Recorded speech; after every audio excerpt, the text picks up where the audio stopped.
I was reading a story, one of these wonderful stories of Neem Karoli Baba, and I'm always telling these stories. There's so many of them, and in the story, it's a true story of one of his devotees. He's a teacher, and so one of his devotees was a scientist, and his best friend, who was also a scientist, was always teasing him and saying, "Why, such an intelligent man like you, why are you taken in by these frauds, these guru frauds? And I can't believe it with your scientific views." And he couldn't understand. I was teasing him about it. And so the devotee, he just said, "Look, I don't try and convert you or anyone, so you could just leave me alone."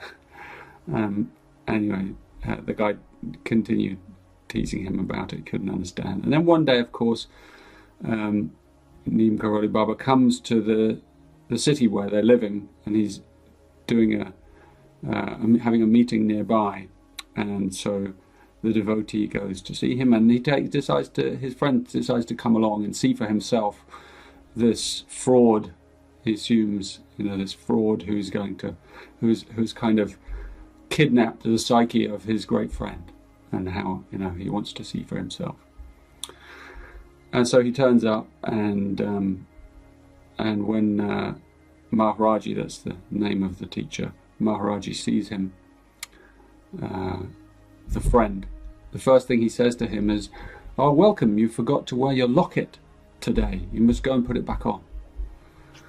And the man is absolutely stunned, and he turns to his friend and he says, "This locket he's speaking of is a locket I was given when I had cancer many, many years ago, 20 years ago, and a very precious man gave me this locket and said, always, the man that saved me, the doctor, he said, always wear this locket as a memory that you'll always be well."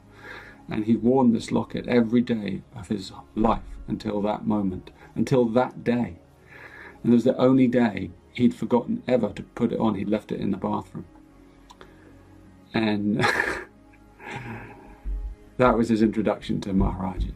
And from that moment on, he became a devotee of Maharaji. And what this makes me think about is, those in our life, we all know someone like that man. Many people in the world who are,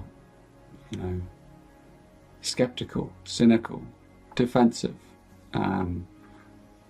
overly scientific, overly materialistic, to the point of view where they've forgotten, a holistic view. And it's totally understandable because of the nature of the world and how we're conditioned in this current age. So, but the point is that those people they're literally just an inch away from being awakened, from something happening that just reminds them that there's more.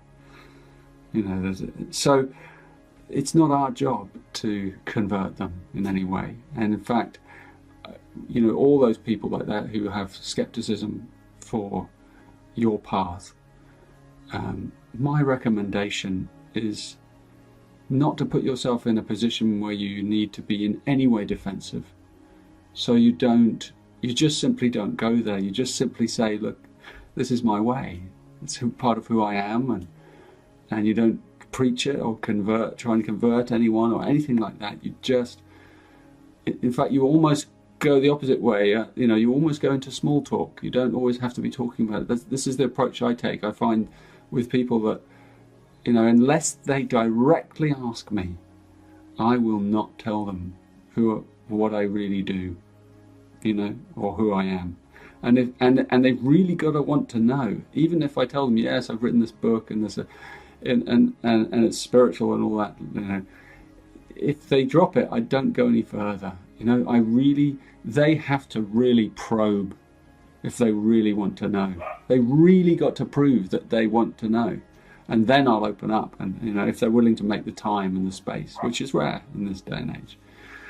So I recommend that you play hard to get like that, and that you know, that's how you you approach those kind of people, that you you don't feel in any way pressured around them, that you enjoy their company as one human to another. You know, you just enjoy their company and surprise them by buying them a drink, or being generous, or, you know, or extending some humanity towards them. Listen to them, listen to their story, you know, without the need to have them hear yours. And then you'll gain their trust, you know, or not. But that's the approach. You know, I have these wonderful Jehovah's Witnesses. We all know them. They come to your door, and they always come to our door. And they, you know, I also think they must be very lonely to keep going to people's doors, strangers. And they're very lonely because they feel that they have a message that they need to convert others to. And they, you know, to be fair to them, they're very gentle about how they approach.